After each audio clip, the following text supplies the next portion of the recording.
Colin Hunter, welcome to the show. A Oh, Scotsman Maria, by thank birth. you. I love it.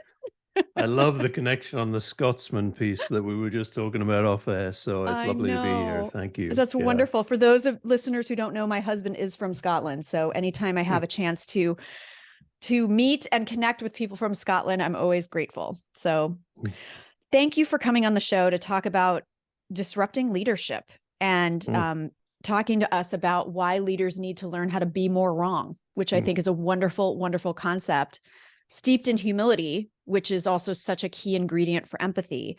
So first, before we get into the juicy stuff, just Mm. briefly tell us your story. What led you to this work? By accident, but I've learned more over time that it wasn't an accident. So I had a breakdown when I was 30 and ended up in a doctor's surgery who closed the doors, canceled all the rest of the appointments. And he said, Colin, you're living your life in a way that is not energy efficient. So you need to do something about it. And I went, okay, so that's great. So Gus De Silva, I don't even know if he's still alive now, but he gave me a kick up the proverbial, I don't know what you call it in the US, but actually, he gave me something, A kick in kick the up the ass? something. Yeah, we can say Yeah, that. kick in the ass. We can say that. Um, so I started then on a journey of how do I manage my own energy and my own resilience in there. So I started that. And then I lucked out and I got a job in training and development and coaching. So I went and I did an MBA and I was myself. And there's a learning in here throughout this. I was being myself on the MBA for probably the first time for about 12 to 14 years. And somebody on the MBA recognized that, saw the behaviors and said to somebody else, you should be doing training and development. You should talk to Colin about this. So I went for an assessment center, got the job. And since then, I've been working as a coach, leadership consultant, but I call myself a practice leader. So that's fundamentally what I do. So everything that I teach or coach on, I have to tell myself I've done it already. So I'm working on it in the business, how we operate. And therefore, I hate the term thought leader in some ways. So I don't really want to be there. But there's also an imposter syndrome in me that says I would never be a thought leader. So I can be a practice leader. So that's where Nice. I am now, working with many international clients, multinationals around the globe, but based out of London, international business. So Love that it. gives you the Love answer. it. And, as we mentioned, the title of your book is Be More Wrong. And you have a philosophy of wanting to disrupt the way people are led. What do you Hmm. mean by that? So I think there's a couple of things that led me to that. So I studied under somebody who was teaching me design thinking. So IDEO, I'm working in there, and a great man, Andrew Webster, introduced me to it. And I started to realize that if we're going to create products, inclusive products that are going to talk to all the different types of people that we meet, then we need to start letting our ego and expertise go out the window. And therefore, when we're running design thinking sessions, we always say, okay, ego and expertise left the door, come in here. Let's just observe human nature. Let's observe what's going on, put the human in the center of design and work on that. And it came to me, that's leadership. So when we're in there, if we can every day focus the human in front of us, whether it's the clients, the end user of products, or it is our team, then we need to be starting to think in that way. But most leaders think in an authority, power gradients, and don't take that inclusive and empathy led to the word that's relevant to your podcasts, empathy led way of doing that. But I think that's why I started to want to disrupt leadership. And then more recently, I've got into some work by John Alexander around citizens. I don't know if you read the book, brilliant book. And he talks about how in the past we've been a subject to people, whether it's kings, queens, lords, ladies, or whoever it is. We then moved into this era of the consumer story, where we were a consumer, taught to buy more.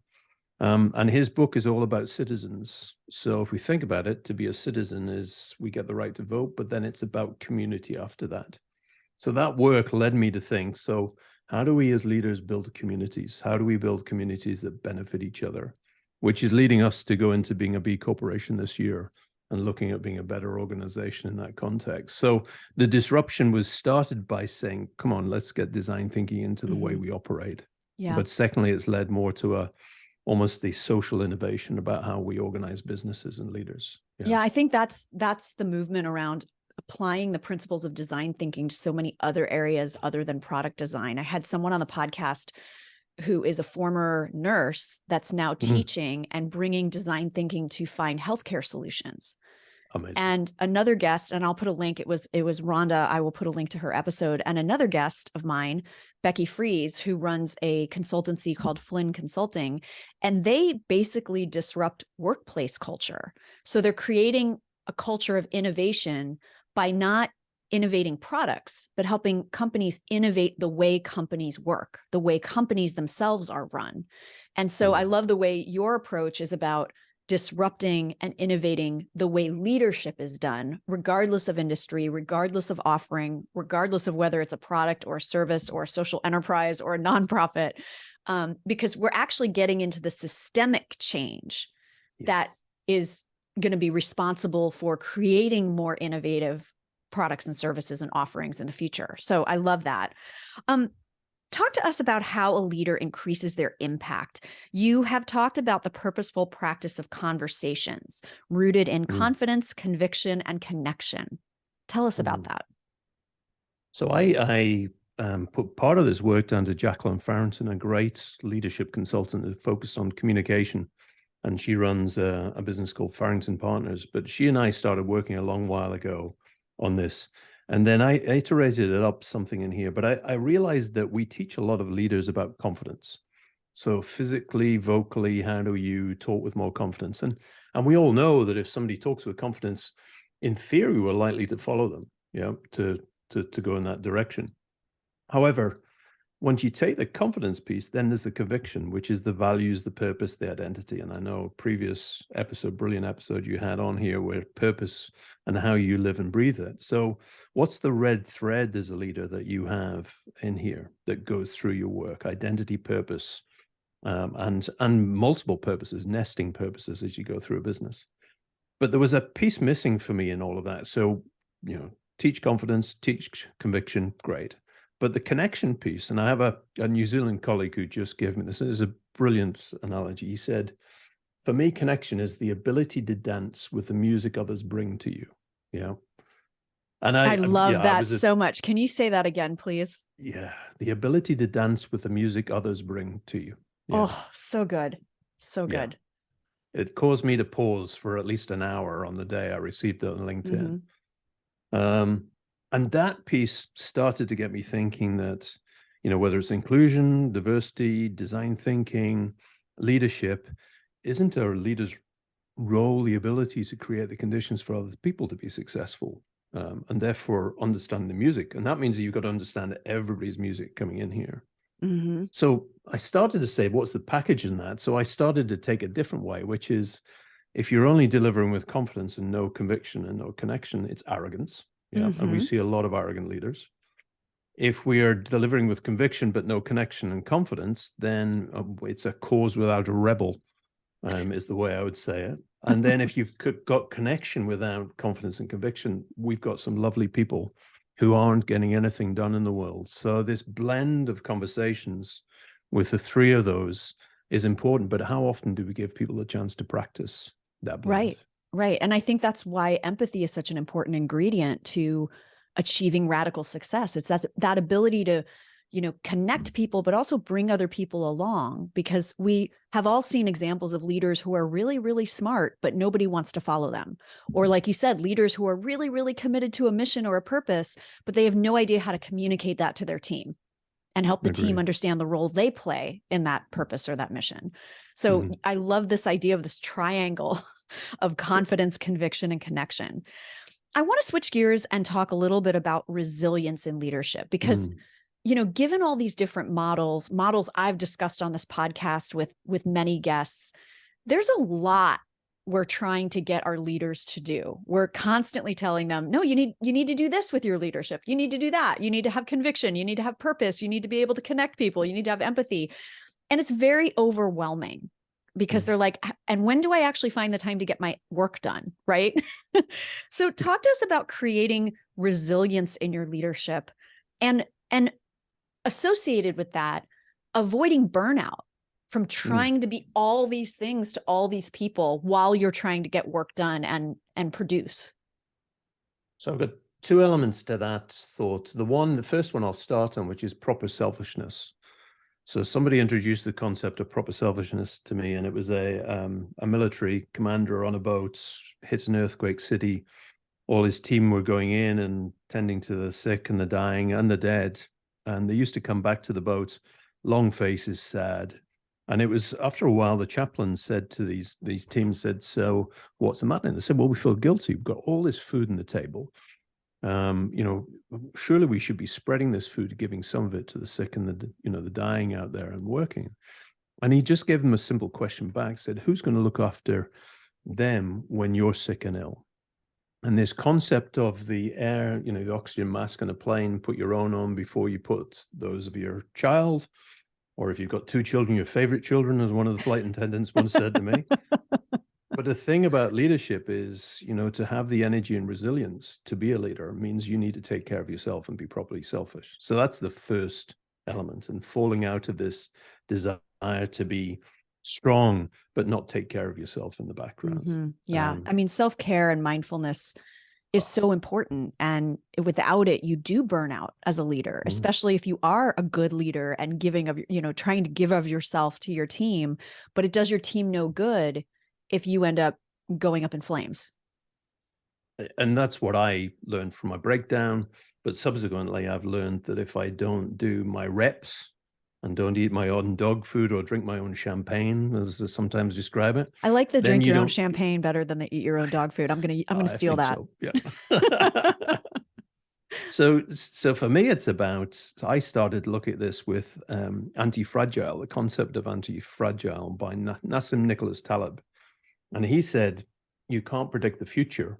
So what the Caesars did in the past is the Caesars used to ingest little bits of poison on a regular basis, so that if they ever came under attack by a poisoner, then they would have all these poisons in their system, which would make them resistant. And that's the concept of anti-fragile. We can't face it, we can't predict, but at least we could be anti-fragile to what's coming at us in the future. Yeah. Okay, that totally reminds me of the scene in The Princess Bride, right? Yes. Where he built up an immunity to whatever it was, the drug that was supposed to kill him. Yeah. Yeah. So if you take that, then we work in 4 systems, and this is the work I'm doing, but 4 systems around how you build up your resilience. But the key thing for me is about experimentation. It's the James Clear work about atomic habits. We don't rise to the level of our objectives, we fall to the level of our systems. So what we've got to do is we've got to start stretch plus rest equals growth. We've got to sail our ship out of the harbor is another analogy I use, to test and stretch ourselves so that when we need that energy, when we need that resilience, it's there. And what do you mean by testing? Testing different ways that re-energize us or fuel us up? Yeah. So I look at it this way. There's a spiritual need. So I'm not talking solely religion. I'm talking about spiritual in terms of, whether it's looking about that I do a lot of work on the Stoics. So I do a meditation every day on the Stoics. And again, it's this principle that we look and there's a higher purpose. So I can't control anything apart from myself.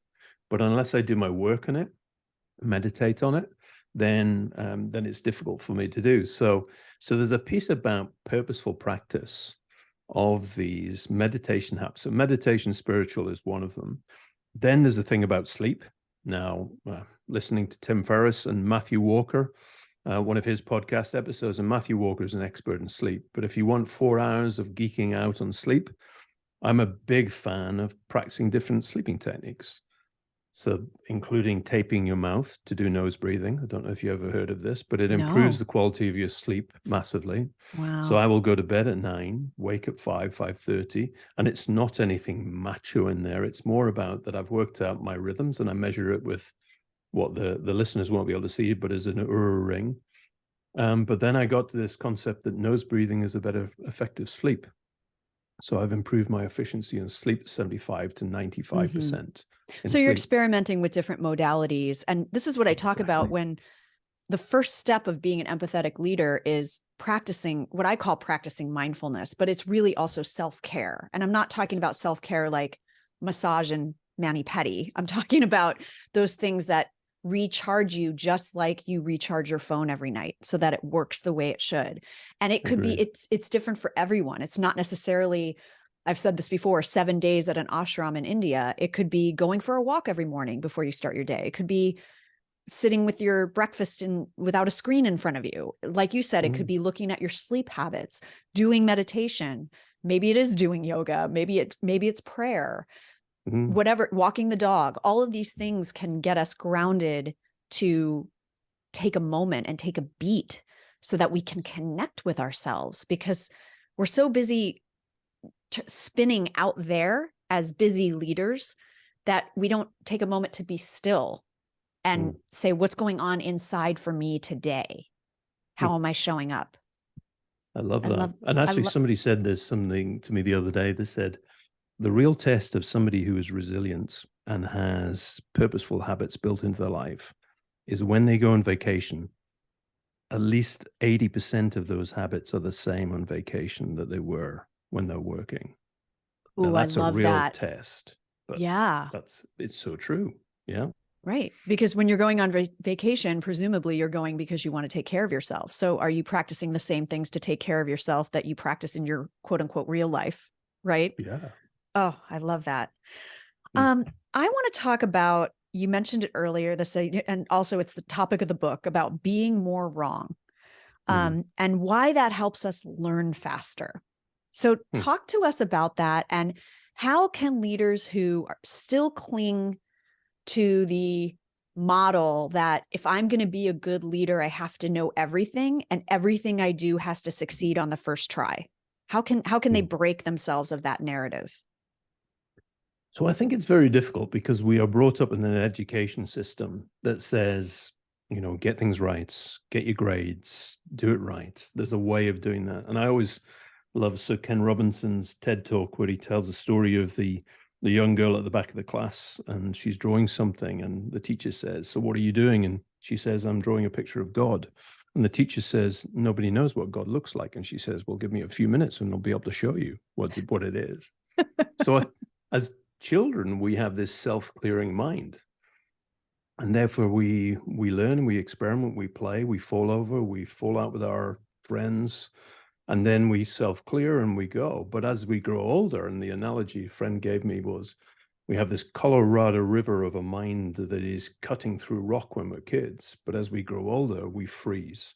So eventually, when you're 57 or 40, if you aren't doing your work and you aren't practicing every day about disrupting and learning and experimenting, then you've frozen mind. You've got this little trickle of conscious mind. So there's a piece in there for me about learning fast, which is, how do you get your mind to be a self-clearing system? How do you clear your mind and work in that space? So that's one of the core principles around learning fast and working in that space.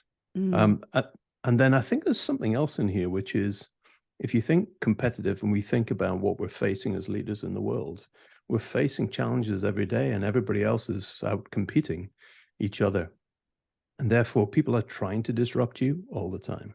So why wouldn't you do it yourself? Start to work it into life. So for me, I'm a big believer in learn fast, fail early, fail often, be the hardest worker in the gym, push yourself and stretch yourself. And if you're not doing that, then for me, you're not agitating for the future, which is the definition. Well, the ironic thing about this is we have so many leaders we've never heard of who are convinced that they have to come to the table and at least pretend they have all the right answers, that their way is the right way, that they're going to give you 100% guarantee that what they're going to try is going to work. And yet, when you look at all the famous leaders that people cite quotations from and read books about and follow as sports legends, their whole career is about trying and failing. There's not one successful billionaire who doesn't have a trail of bankrupt businesses in their wake. And so I find it interesting that as humans, we can't reconcile that, if going bankrupt a few times worked for Richard Branson, why do I think in my middle manager role, I have to have all the answers?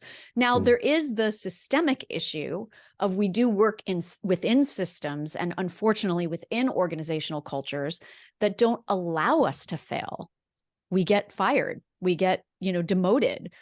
And so where do you see hope around disrupting the actual system that those leaders are operating in? You make a great point, because one of the things we're redoing our purpose at the moment, and the purpose we're working with as a draft at the moment is building lives, leaders, organizations, and communities you don't need to escape from. Ooh, So, and so that good. for me is fundamental. So if you go back to leaders who cause other people not to be able to fail and not to learn, and fuel anxiety, fuel self-worth issues, fuel the imposter that I hold inside, Fuel more then sick days and less productivity hours, like all the things they don't want, right? well, there's that study recently about trust. DDI have just come out with a publishing about trust in organizations, and one of the key things in there and around trust is allowing people the ability to be vulnerable, and vulnerability and learning. And people who aren't vulnerable aren't going to learn. So it's the Brené Brown, man in the arena: get in there, work it, do it. So I do think that leaders just don't work out the business case for me around why they should engage in failure and learning. And when you see organizations who embrace this now, Coke is doing a lot of Friends doing a lot of work in there around design thinking. You start to see some of the iterations and the work from the receptionist that changes the strategy document for the business, fundamentally shifts the way they operate. You release all this potential, and as a leader, you suddenly go, oh, hold on a second, this leadership thing is pretty easy, because all I'm doing is just utilizing everybody's power and energy. And also I'm getting points for being empathetic because I'm understanding them. So even for those It's a who are win-win. slightly Yeah. only on the spectrum and don't work out what it is that they're doing, they're seeing a different pattern in front of them. So for me, the only way you get people to do that is purposeful practice and giving them a playground to have a go at that, and then seeing the difference they see in front of them. So that's a key part. I love that, because I did a prior episode a year or so ago with two women who run a consultancy that talk about the importance of play at work, and why and how play leads to innovation, and why we lose it after we grow up, you know what I mean? Or while we grow up. So I'll put a link to that one in the show notes as well. Right. So what would you say to leaders listening who are like, I get it, I'm on board, I want to disrupt, but I am trapped in this system of right now that if my team misses our KPIs, I have to let someone go. Someone has to get fired. I might get fired. Where could they start disrupting the system within their own culture or organization? So design thinking teaches you about small, low risk, low cost experiments, and I think that's the key mantra in my mind. So incremental gains in how you operate are key things. What I don't propose is that people go out and take massive risks, but small changes that can even impact their team. So we started something which is a pulse every day, 9:50 in the morning, where everybody gets together, shares what they did yesterday, what they did today, what they're doing tomorrow. But we're still playing with the right communication vehicles to get the team to engage. So we've played with that. We've played with a couple of things. So now when we're doing our 2-day get together as a team just before Christmas, there's no projection of content numbers. It's all about experiential learning as a team. Now, we found within 2 days, we had more connection. That was an experiment, more connection in the team than we've ever had just by the 2 days. So I think it's just doing small things like that that get people to realize that they can operate in a different way as leaders. And I think the other thing for me is, if you think and they talk to most of their clients want them to be innovative. So again, if they think about that, and even for people who we work in internal audit for financial services, you can still innovate. You can still be more on, disrupt the way, experiment in there. And you can change the way that you have assurance for the business just by small changes in how you communicate, how you operate. So don't think about the big changes. Think about the small incremental behavioral changes that you could make as a leader. Test them out. Get new habits. The way I see it is, forget behaviors. Think about the new habits or practices that you can adopt and measure whether they make a difference to the engagement of your team, the ideas of your team, and you'll probably find that it will change massively over time. Yeah. Yeah. Well, I think it's so important to treat your team like a microculture. Oh yeah. and just try different things that will help your team be successful, even if that's not the corporate culture. Because then what happens is, as you succeed, people start getting curious about what's going on with your team. Like, what's in the water over there? Yeah. How did they do that? I always remember playing this with one of my clients, first client, Maureen Finn, who I ever did this with. And we said, right, I'm going to fail with you. So that's our contract. We are going to fail, and we're going to regularly fail. So we're going to have some difficult conversations, but we are setting out to disrupt and fail. Now, 4 years later, we had 3 awards, for the work we were doing. Her profile had gone up, our profile had gone up, but we learned to fail together and fail early. So for me, it's sometimes that we worry about our stakeholders and worry about our clients. Why wouldn't we buy them into making a world better outside and then getting them to play with us on this failure game, which actually drives massive difference? It's painful sometimes, but life is painful. So why not, exponentially grow through innovation and experimentation? Right. Exactly. Well, it's that whole analogy of forging by fire, right? Yeah. You don't end up creating something unless it's tested. So if you want to learn, go play with somebody who's better than you. If you want yes. to grow, you don't learn by going and doing what you've always done. It's always about stretching and testing. Yeah. Well, and I find it super interesting. I've mentioned this to other people before, that I find it laughable that there's so many leaders who have all the books on their shelves of the people who talk about doing things differently, and failing fast and all that kind of stuff. They've got all those books on their bookshelves, and yet they're still leading the way they're leading. Yeah. And it's like, but I know you read it. Like, I know. Or did you read it? Let me just check. Or did you watch the TED Talk? Or, these are people you follow and idolize. And yet somehow when you go into your day-to-day, you don't apply any of that. And I just find that really, really interesting. For me, it's always got to have a feedback loop. So I think one of the other things that we do with clients and within our team is get a feedback loop, a learning loop that we have. So we're always learning. So, I mean, classically, there was somebody recommended a book, Trust and Inspire by Stephen M.R. Covey. Brilliant book, really, really good book. It was their favorite book. But actually, when you saw what they were like in real life, everything was the almost opposite. It was the dysfunction of what was in the book. And actually, just having that feedback loop that you can give that person. And me, I'm far from perfect in what I do, and therefore eating my own dog food or drinking my own champagne, whatever it is. For me, it's about getting the feedback. And one of my team in this offsite, we were doing a flip chart, write things that you appreciate. And somebody had the courage to write 2 words in my flip chart. One was, they're supposed to be positive, but this one was frustrating. And the other one was confusing. Now, they had the courage to do that. And therefore, for me, that's a feedback loop. So since then, I've been noodling, working how I can remove frustrating and also confusing out of my vocabulary or the vocabulary other people would use about me. So that's where you need to be, that humble and humility piece to go, okay, how do I make this better? Yeah. Absolutely. Okay. As we wrap up, I want to just take a tangent on this because you mentioned it, this idea of creating trust, especially if you're in an environment right now with your team where they don't trust you, because then they're more, I guess, stubborn is the word, to when you have to make tough decisions. And it's not necessarily because of the decision itself. It's because they don't trust you enough as a leader that you're doing right by them. What would you say? How do you help leaders start to establish trust where maybe they didn't build the trust before, and now they're in a position where they have to start building it, and they can't just go, I want you to start trusting me. Like, what are 1 or 2 things they can actually do to start working, even if it's for the long haul, on creating trust within their team?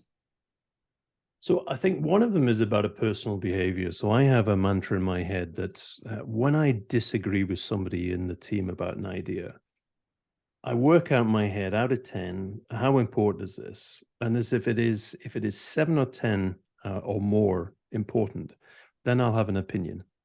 If it is less than 7 out of 10, and it's an idea that I don't particularly agree with, but I want them to have a go, one of the mantras I hold in my head is I want them to own their role, not rent it. Yeah.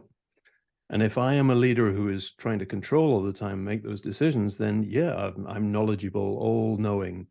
But actually, if I want them to own their role, then let them have that go and get on with that. And it's also, once they've had that trust to have a go at it, it's then this intimacy, as Meister talks in his trust equation. He talks about intimacy. It's that ability to very quickly be robust in the feedback. And the model I always hold in my head is I like, I wish, I wonder, which is design thinking, which is a much better feedback model than example, evidence, or effect or change. But it's, I like this. I wish that I could have a bit more of a commercial impact. And I wonder whether we've thought about the right personas. That is so much more of a better conversation then.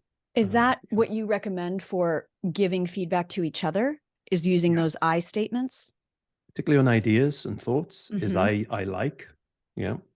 So I like the fact that you've planned the questions, but you've pivoted towards the end of this. Yeah.